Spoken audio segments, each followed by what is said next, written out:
위대한 계명에 위대한 헌신을 한 우리는 위대한 교회가 된다.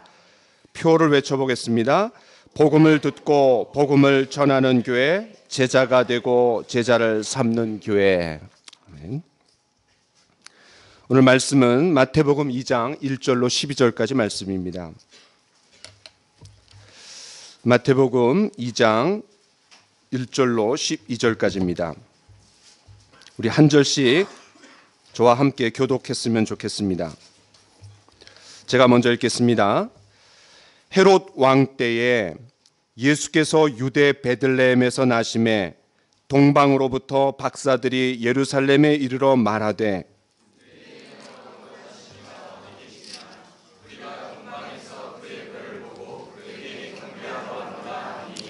헤롯 왕과 온 예루살렘이 듣고 소동한지라.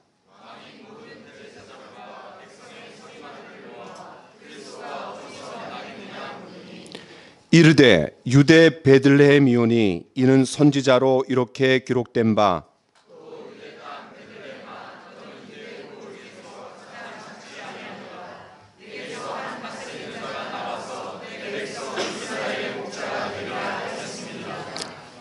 이에 헤롯이 가만히 박사들을 불러 별이 나타난 때를 자세히 묻고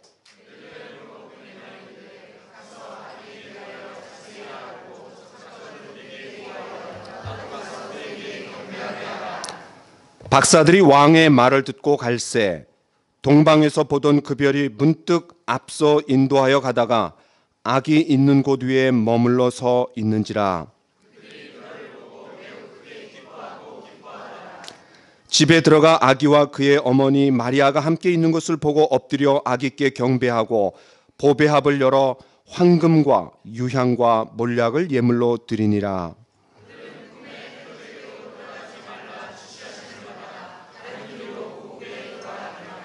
10절 말씀 함께 같이 읽겠습니다. 시작. 그들이 별을 보고 매우 크게 기뻐하고 기뻐하더라. 아멘. 오늘 말씀의 제목은 세 종류의 사람들입니다. 오늘 우리가 이 본문으로 세 번째 말씀을 나누고 있는데 성탄 시즌이기 때문에 성탄 메시지를 전하고 있습니다. 오늘 이렇게 처음 오신 분들이 계셔서 앞에 제가 시리즈로 이렇게 설교를 하고 있는데 두 번에 걸쳐서 설교했던 내용을 간단히 좀 요약하겠습니다. 제가 첫 번째 주에는 동방박사들이라는 제목으로 말씀을 전했습니다. 과거 하나님께서 바벨탑 사건, 그 바벨탑 사건에서 하나님을 대항하던 그 사건에서 불러냄을 받은 사람이 아브라함입니다. 그러나 그 후손들이 우상을 숭배하고 성적으로 타락하면서 다시 바벨론의 포로로 잡혀 들어갑니다. 그런데 그 바벨론에서 유대인의 왕으로 나신 예수 그리스도를 찾고 또 경배하기 위해 동방박사들이 나왔습니다.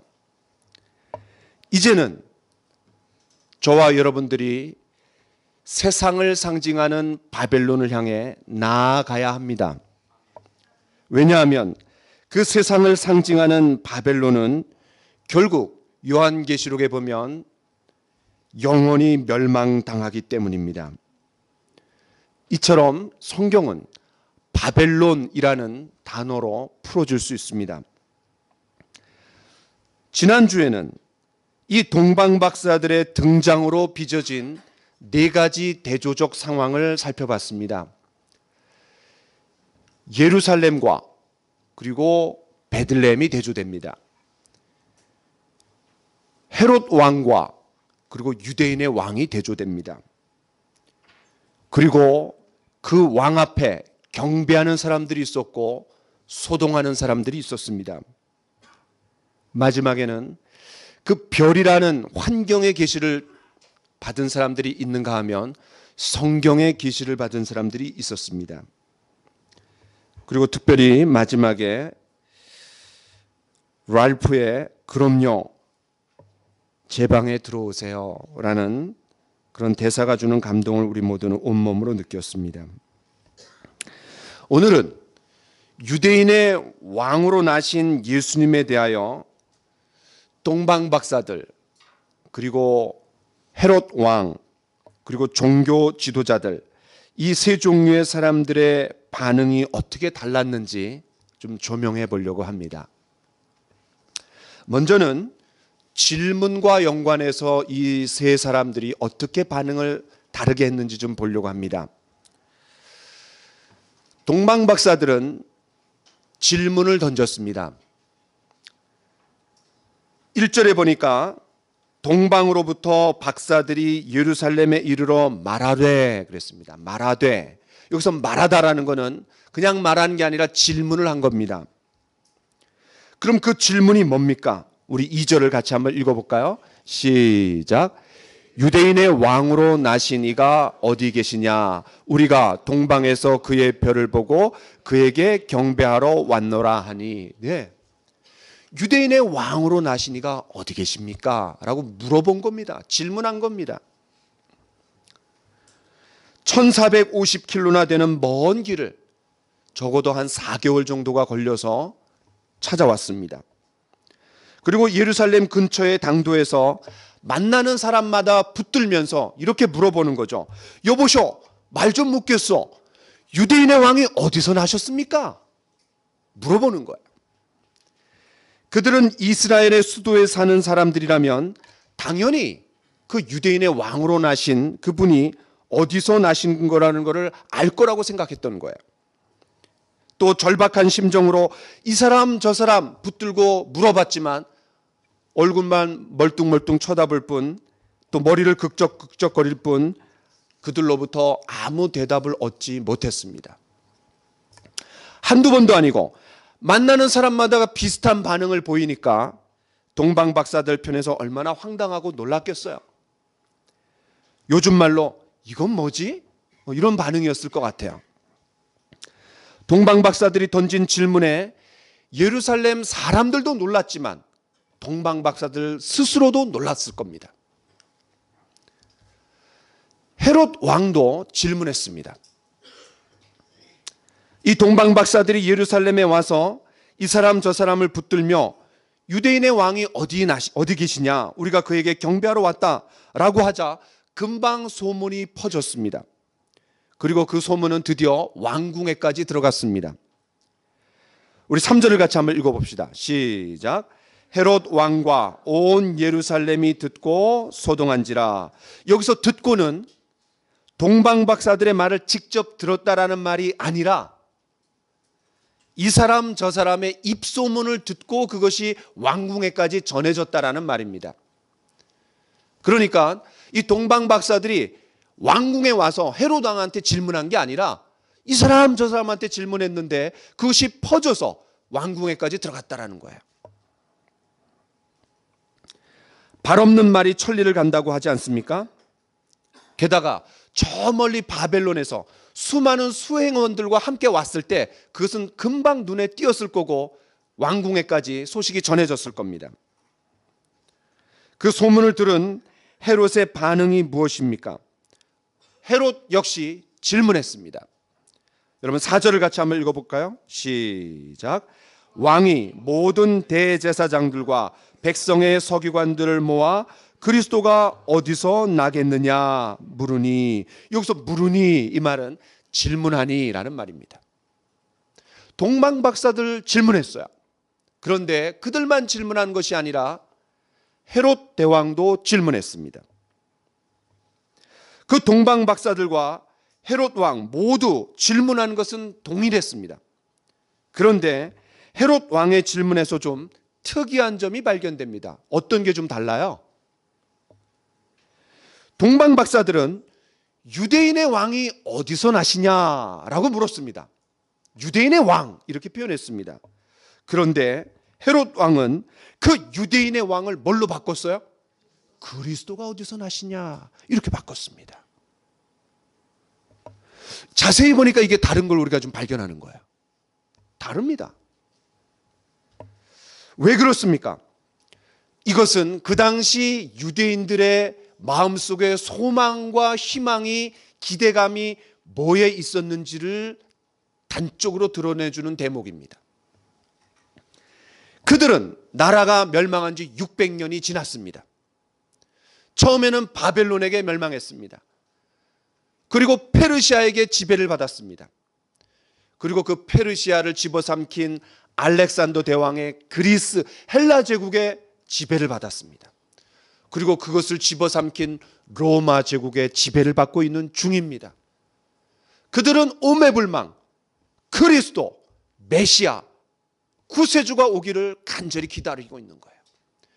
그 구세주는 과거에 보여줬던 다윗 왕처럼 경제적이고 군사적이고 정치적인 왕이 오셔서 그들을 구해줄 것을 학수고대하고 있었던 거예요. 때문에 유대인의 왕으로 나신 이가 어디 계시냐, 이거를 이 헤롯은 모든 유대인들이 가지고 있었던 그 기대감을 가지고 그리스도가 어디서 나시냐. 여기서 그리스도라는 말은 메시아, 구세주라는 말입니다. 그러나 예수님은 단순히 유대인의 왕이 아니십니다. 유대인은 물론이고 온 세상의 구세주요 메시아요 왕이셨습니다. 때문에 저 멀리 동방에서 많은 시간과 에너지를 소비하면서 아기 예수님께 경배하러 온 것입니다. 세 번째, 종교 지도자들은 그러면 어떻게 했습니까? 그들은 그 질문에 대답했습니다. 이 세 번째 부류의 사람들은 종교 지도자들입니다. 그들은 동방 박사들이나 헤롯 왕처럼 질문을 던진 것이 아니라 그 질문을 받고 대답을 했어요. 그 대답이 뭔지 한번 봅시다. 5절 6절을 같이 한번 읽어보겠습니다. 시작. 이르되 유대 베들레헴 이오니 이는 선지자로 이렇게 기록된 바 또 유대 땅 베들레헴아 너는 유대 고을 중에서 가장 작지 아니하도다. 네게서 한 다스리는 자가 나와서 내 백성 이스라엘의 목자가 되리라 하였음이니이다. 명문명답이란 말이 있습니다. 좋은 질문이 좋은 대답을 불러와서 문제를 근본적으로 해결해 준다라는 거야. 종교 지도자들은 동방 박사들과 왕이 던진 탁월한 질문을 듣고 탁월하게 대답함으로써 놀라운 깨달음을 얻을 수 있는 기회를 얻었습니다.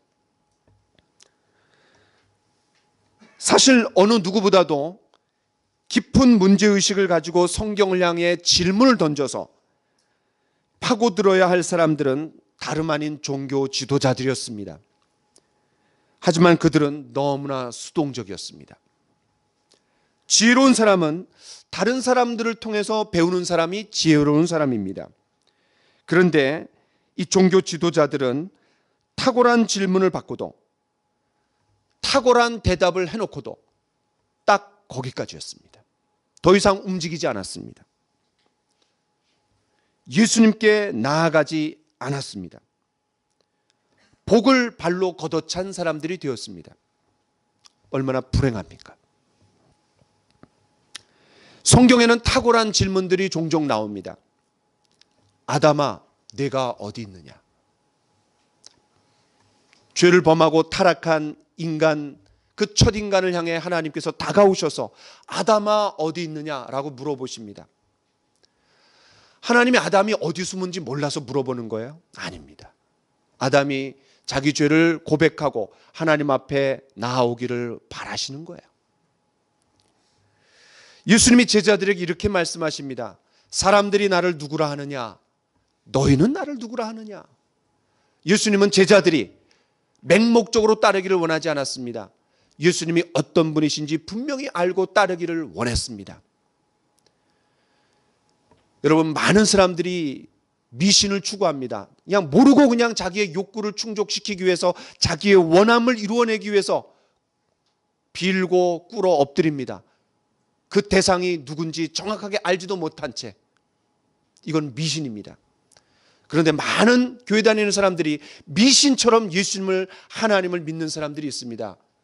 그분을 알려고 하지 않고 자기의 원함을 채우기 위해서 어느 대상을 필요로 하는 존재입니다. 이건 부적입니다. 이건 우상입니다. 예수님은 베드로에게 네가 이 사람들보다 나를 더 사랑하느냐라고 질문을 던졌습니다.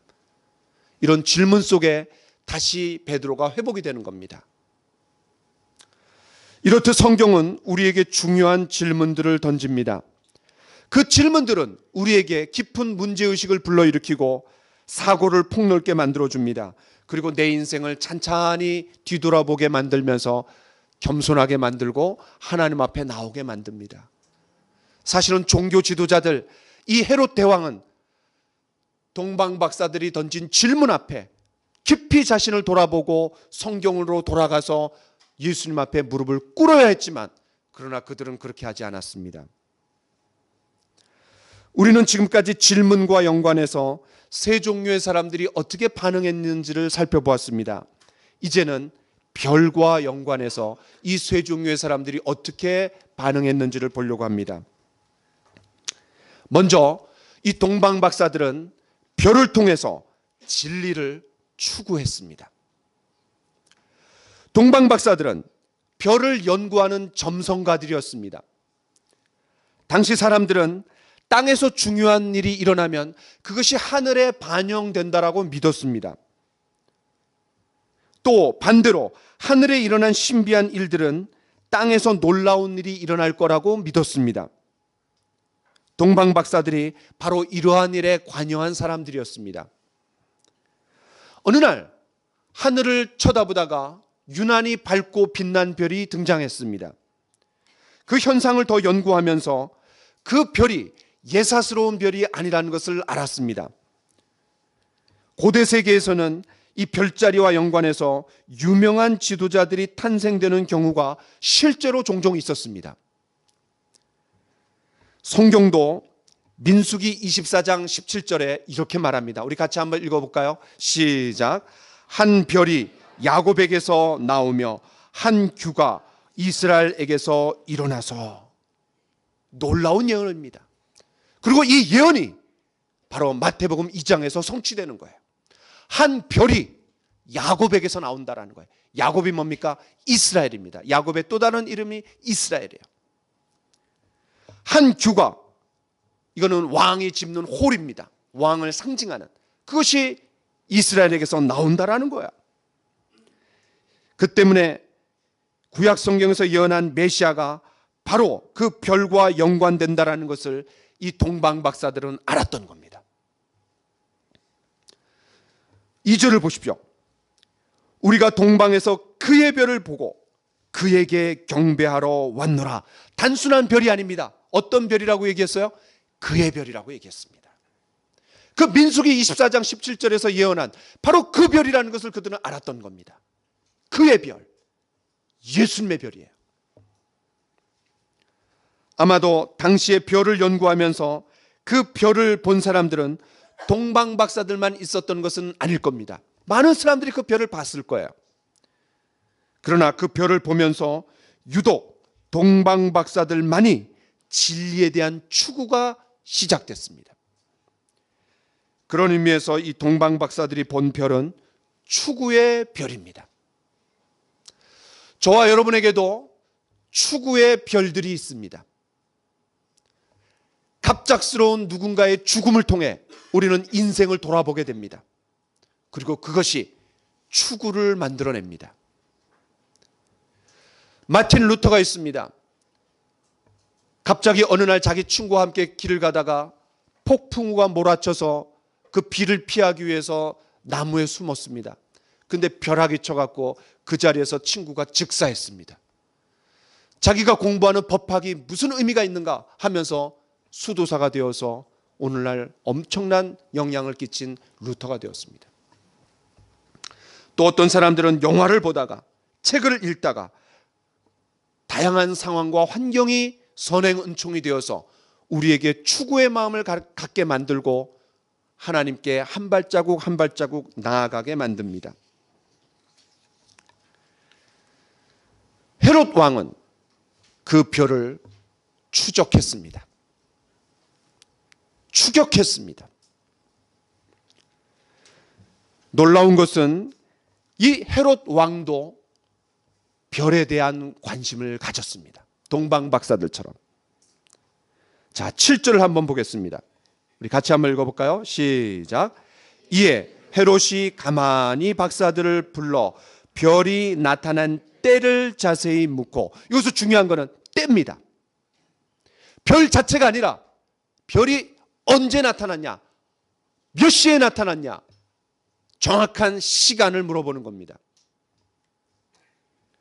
헤롯 왕과 동방 박사들 모두 똑같이 별에 대한 관심을 가졌지만 문제는 그 목적이 달랐습니다. 동방 박사들은 그 별 자체를 추구했지만 헤롯 왕은 그 별이 나타난 시간이 더 중요했습니다. 동방 박사들은 별을 보고 진리에 대한 추구가 시작됐지만 헤롯 왕은 그 별의 주인공이신 예수 그리스도를 제거하기 위한 추격이 시작된 겁니다. 왜 그렇습니까? 한 나라에 두 왕이 공존할 수 없습니다. 두 왕의 불편한 동거를 한번 상상해 보세요. 더구나 지난주에 말씀드렸던 것처럼 이 헤롯 왕은 자기의 왕위에 대한 집착 때문에 본래 정통 유대인이 아닌 그가 원칙적으로 유대인의 왕이 될 수 없었기 때문에 그는 로마 제국의 힘을 등에 업고 왕이 되었습니다.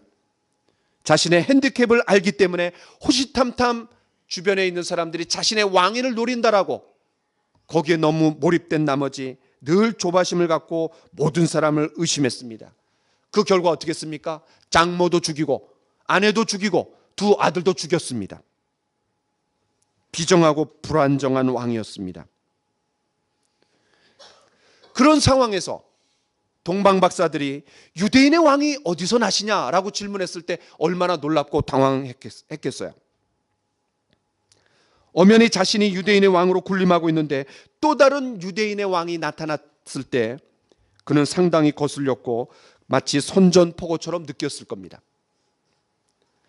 그래서 그는 별이 나타낸 때를 자세히 물은 겁니다.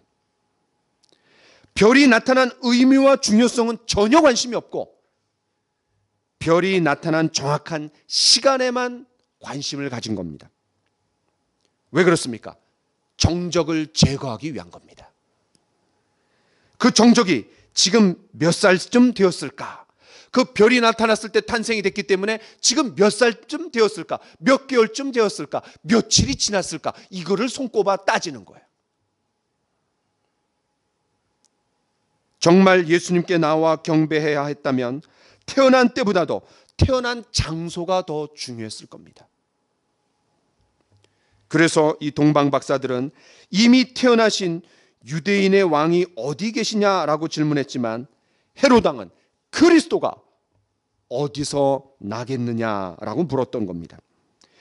그 질문 둘 다 어디를 강조하지만 장소를 묻고 있지만 뉘앙스는 완전히 다릅니다. 자, 우리 8절을 같이 한번 읽어봅시다. 8절 시작. 베들레헴으로 보내며 이르되 가서 아기에 대하여 자세히 알아보고 찾거든 내게 고하여 나도 가서 그에게 경배하게 하라. 베들레헴이란 장소는 이미 확인해 두었습니다. 5절과 6절에서 성경 말씀을 통해 그 메시아가 예수님이 베들레헴에서 난다라는 건 알았습니다. 그런데 더 중요한 게 뭐예요? 구체적인 장소가 더 중요한 거예요. 그거를 알려달라는 거예요. 왜? 사람들을 급파해 갖고 제거하겠다는 거예요. 종교 지도자들은 어떻게 했습니까? 장소를 추천했습니다. 종교 지도자들은 왕의 질문, 그리스도가 어디서 나겠느냐라는 위험에 찬 질문에 성경을 뒤적뒤적거리다가 정확한 답을 찾았습니다. 5절 6절에서 우리가 본 것처럼 그들은 그 찾은 답을 왕에게 알려주면서 베들레헴이라고 추천해 주었습니다. 장차 칼바람이 불 장소로 베들레헴을 추천한 겁니다. 이제 마지막 반응과 연관해서 세 종류의 사람들이 어떻게 달랐는지를 좀 보려고 합니다. 동방 박사들은 예수님 앞에 나아가 경배했습니다. 동방 박사들이 유대인의 왕이 나신 곳을 찾은 근본적인 이유가 뭡니까? 경배하기 위해, 경배하려고. 처음에는 별 자체에 대한 연구로 시작했지만 그 별을 통해 진리에 대한 추구가 시작이 되었습니다. 그 추구는 유대인의 왕이요 온 인류의 메시아이신 예수님을 만나고자 하는 결단으로 이어졌습니다. 그 결과 1450km를 4달이나 걸려서 산 넘고 물 넘고 강 넘고 도적의 위협, 산의 위협을 다 뛰어넘어서 유대 땅까지 온 겁니다. 연구, 추구, 결단, 헌신에 의해서 여기까지 온 겁니다. 헌신이 없이는 올 수가 없는 거리입니다. 그 과정에서 예루살렘에 와 사람들에게 물어봤을 때 시큰둥하고 또 헤롯 왕에게 물어봤을 때 그 반응이 미온적이어서 때론 실망했을 수도 있습니다. 내가 괜히 왔나? 잘못 왔나? 이런 마음이 들었을 수도 있습니다. 그래도 헤롯 왕과 종교 지도자들을 통해 베들레헴이라는 정확한 장소를 알고 들었을 때, 게다가 동방에서 보던 그 별이 다시 나타나서 처음에는 별의 계시로 그들이 예루살렘까지 왔지만 그 바통을 말씀의 계시를 통해 베들레헴에 난다라는 걸 알았습니다.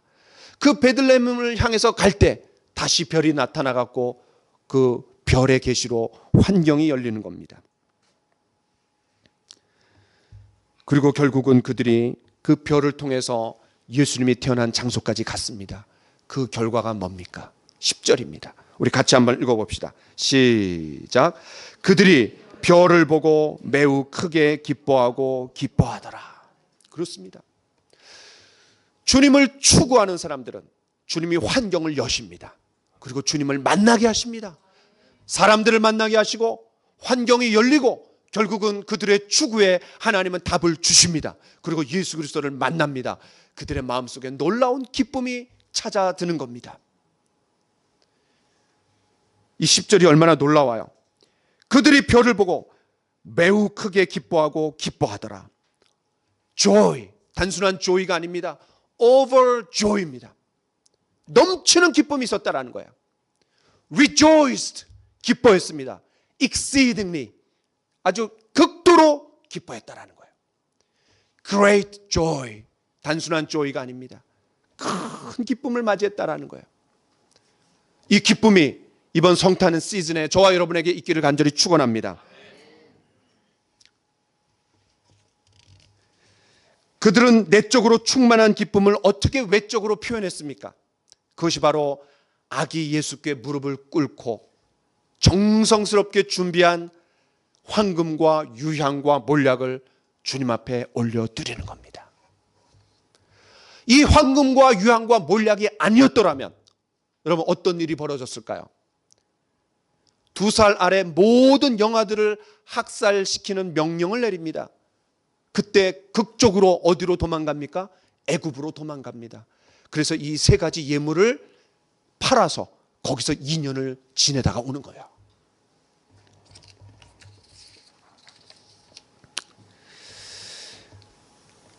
헤롯 왕은 거짓 경배했습니다.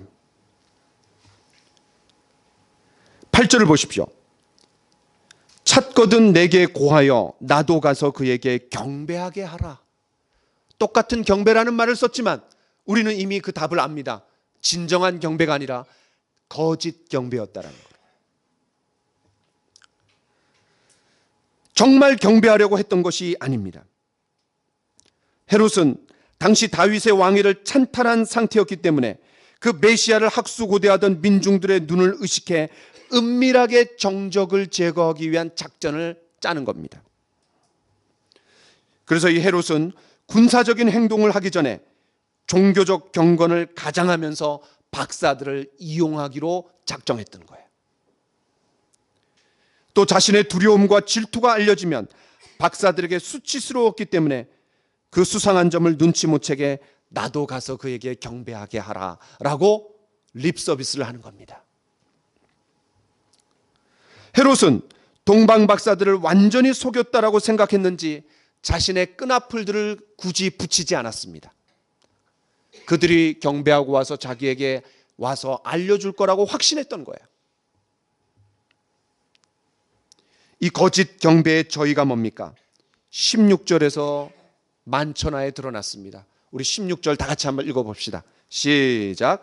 이에 헤롯이 박사들에게 속은 줄 알고 심히 노하여 사람을 보내어 베들레헴과 그 모든 지경 안에 있는 산의 아이를 박사들에게 자세히 알아본 그 때를 기준하여 2살부터 그 아래로 다 죽이니. 얼마나 잔악합니까? 박사들이 알려준 곳에 가서 유대인의 왕으로 나신 예수님을 죽이려고 했지만 박사들이 꿈에 헤롯에게로 돌아가지 말라는 얘기를 듣고 그냥 고국으로 떠나자 이 헤롯은 속은 줄을 알고 영아 학살이라는 엄청난 만행을 저지른 겁니다.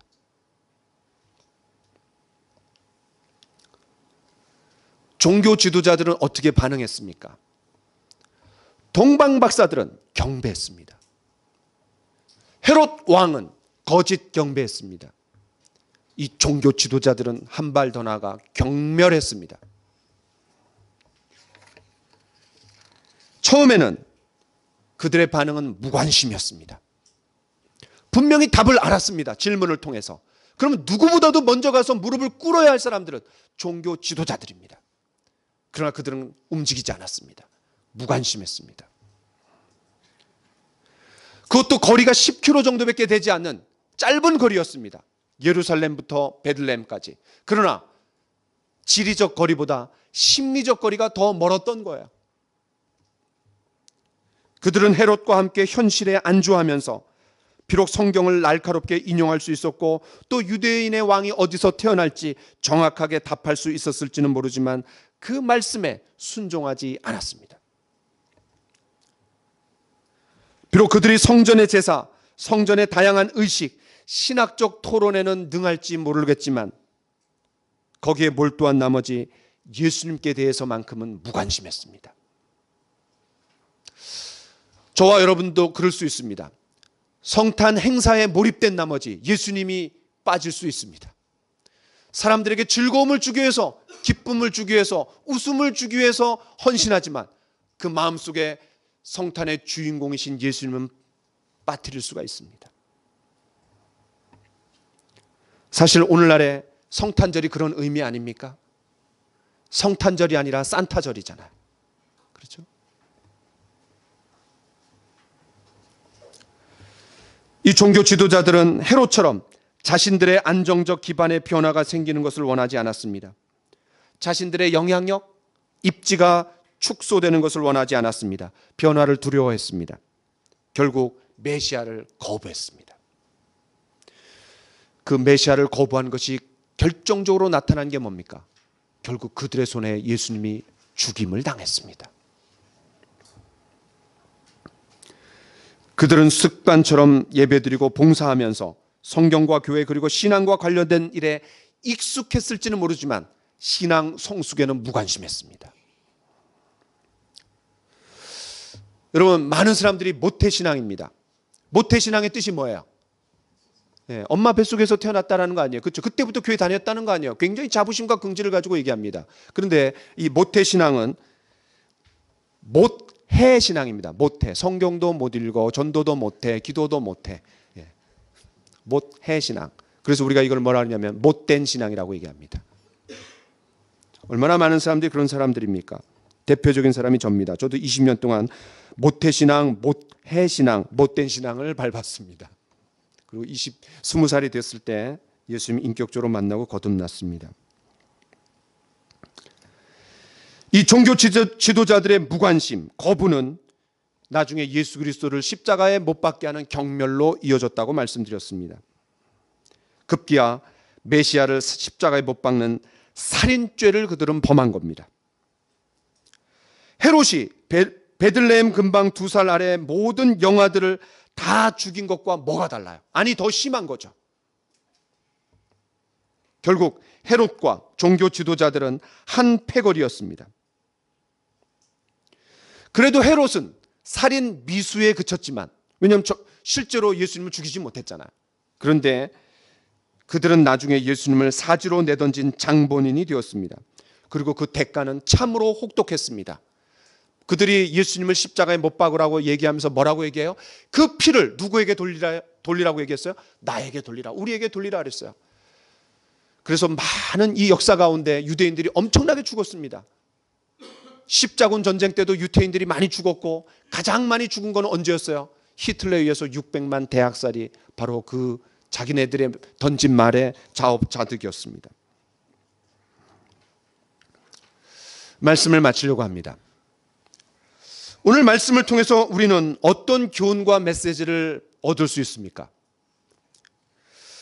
우리는 동방 박사들처럼 정성스럽게 내 모든 것을 주님께 드려서 참된 경배를 올릴 수도 있습니다. 그러나 헤롯 왕처럼 거짓 경배를 드릴 수도 있습니다. 또 종교 지도자들처럼 성탄의 주인공이신 예수님에게 익숙한 나머지 무관심할 수도 있습니다. 저와 여러분들이 어떤 종류의 사람들이 되어야 합니까? 저와 여러분 모두는 동방 박사들처럼 참된 경배를 예수님께 돌려야 합니다. 참된 경배란 무엇입니까? 삶에 대한 진지한 문제의식을 갖는 겁니다. 진리에 대한 추구를 갖는 겁니다. 그 추구는 구체적인 결단과 헌신으로 이어져야 합니다. 그렇게 할 때 하나님께서 우리 한 사람 한 사람 별이라는 환경의 인도로 우리를 예수님께 다가가게 만듭니다. 급기야 그 환경의 인도는 말씀의 인도로 연결이 되고 예수 그리스도를 만나고 넘치는 기쁨을 경험하게 됩니다. 그리고 그 예수님 앞에 무릎을 꿇고 우리 자신을 주님 앞에 드리며 순종하는 삶을 살게 합니다. 이것이 바로 성탄의 시즌에 우리 자신을 한번 돌아봐야 되는 참된 경배의 모습입니다. 저는 참된 경배가 무엇인지를 보여주는 한 가지 이야기를 하고 오늘 말씀을 마치려고 합니다. 크리스마스 때가 되면 어김없이 등장하는 이름이 뭐예요? 산타클로스입니다. 지중해에 위치한 케일이라는 동네가 있습니다. 그 마을에 교회의 지도자가 니콜라스였습니다. 누구라고요? 니콜라스. 그는 로마의 디오클레시안 황제의 기독교 박해 때 투옥되었습니다. 그리고 사형을 받기로 결정됐습니다. 그러나 놀랍게도 이 사형 집행 직전에 콘스탄틴 대제가 로마에 기독교를 공인했습니다. 국교화시켰습니다. 그래서 극적으로 사면되었습니다. 그 후 이 니콜라스는 가난한 사람의 친구로 살았습니다. 한 번은 어느 가정에 딸 셋을 돈이 없어서 창녀로 팔 수밖에 없는 처지에 그 가정을 알게 되었고 그 가정을 극적으로 구해줍니다. 또 사회에 나온 죄수들과 가난한 어부들, 특히 불쌍한 고아들을 많이 돌보아 주었습니다. 특별히 해마다 12월이 되면 큰 주머니를 마련해서 선물을 넣고 남들이 보지 않는 밤중에 가난한 아이나 병든 아이가 있는 가정을 찾아다니며 문 밖에 선물을 놓고 떠났습니다. 이 사실을 알게 된 사람들은 그를 성자로 추대했습니다. 그래서 이 성자라는 말을 세인트라는 말을 붙입니다. 그래서 성 니콜라스라고 불렀습니다. 그런데 이것을 라틴어로 바꾸면 상투스 니콜라우스입니다. 그런데 이것을 다시 네덜란드 사람들은 산 니콜라스라고 불렀습니다. 그 언어가 다르니까 조금씩 표현이 다른 거예요. 그런데 그 네덜란드 사람들, 화란 사람들이 아메리카 신대륙에 와갖고 이주하면서 영어식으로 산테클로스라고 불렀습니다. 이 발음이 그대로 미국화하면서 오늘은 뭐가 됐어요? 네, 산타클로스가 된 겁니다. 이후 이 성 니콜라스의 은밀한 사랑의 실천이 크리스마스의 정신으로 받아들여져서 산타클로스 할아버지들이 활동하고 있는 겁니다. 성탄은 이웃과 함께 할 때 의미가 있습니다. 이번 커맨스에 우리가 할 수 있는 이웃들에게 최고의 선물이 뭡니까? 이 성탄의 주인공이신 예수 그리스도를 알려주는 일이라고 생각이 됩니다. 그런 의미에서 저와 여러분 모두는 진정한 의미에서 산타클로스가 되어야 됩니다. 우리 자녀들에게 양말 속에 선물을 집어넣는 산타클로스가 아니라 진정한 의미에서 산타클로스. 하나님께 받은 축복을 나누어 주고 싶어서 견딜 수 없는 산타클로스가 됩시다. 네. 우리 찬송 112장을 같이 부르겠습니다. 우리 찬송가 112장. 찬송가 112장 그 맑고 환한 밤중에 이 찬양 같이 하면서 말씀을 마무리하려고 합니다. 찬송가 112장 그 맑고 환한 밤중에 우리 같이 찬양합시다.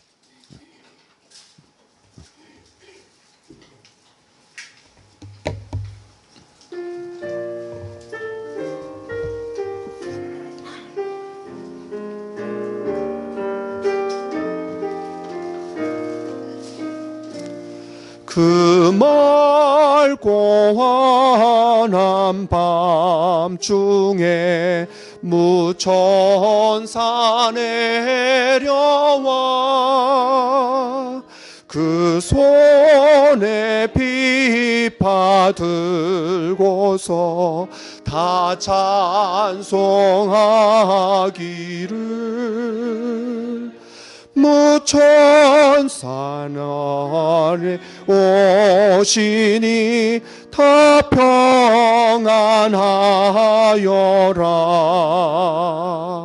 그 소란하던 세상이 다 고요하도다. 무천사 날개 펴고서 이 땅에 내려와 그 새에 부른 노래가 또다시 들리니 이 슬픔 많은 세상에 큰 위로 넘치고 온 세상 기뻐 뛰놀며 다 찬송하도다. 이 세상에 짐지고 가는 차 그 험산 출령 넘느라 온 몸이 피곤하나 이 죄악 세상 살 동안 새 소망 가지고 천사 기쁜 찬송을 들으며 쉬어라. 예선지의 연응하여 벨레헴 성에 주 예수 탄생하시니 온 세상 구주라. 저 천사 기쁜 노래를 또다시 부르니 온 세상 귀하는 사람들 다와다 하도다. 우리 이 시간 같이 한번 기도합시다.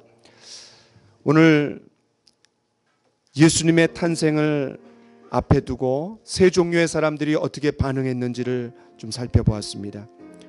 이 성탄의 시즌에 예수님이 주인공이 되시고 그 예수님을 우리 마음속에 다시 한번 초청하면서 그분만 높이며 그분 앞에 무릎을 꿇으며 그분 앞에 정성스럽게 경배하는 참된 경배를 주님 앞에 올려드리는 우리 모두가 되기를 원합니다. 더불어서 우리 모두가 산타클로스가 되어서 진정한 선물이신 예수 그리스도를 우리 주변의 사람들에게 전하는 그런 귀한 기회가 되도록 인도해 달라고 우리 이 시간 같이 한번 기도하기를 원합니다. 같이 기도합시다. 오 하나님 아버지,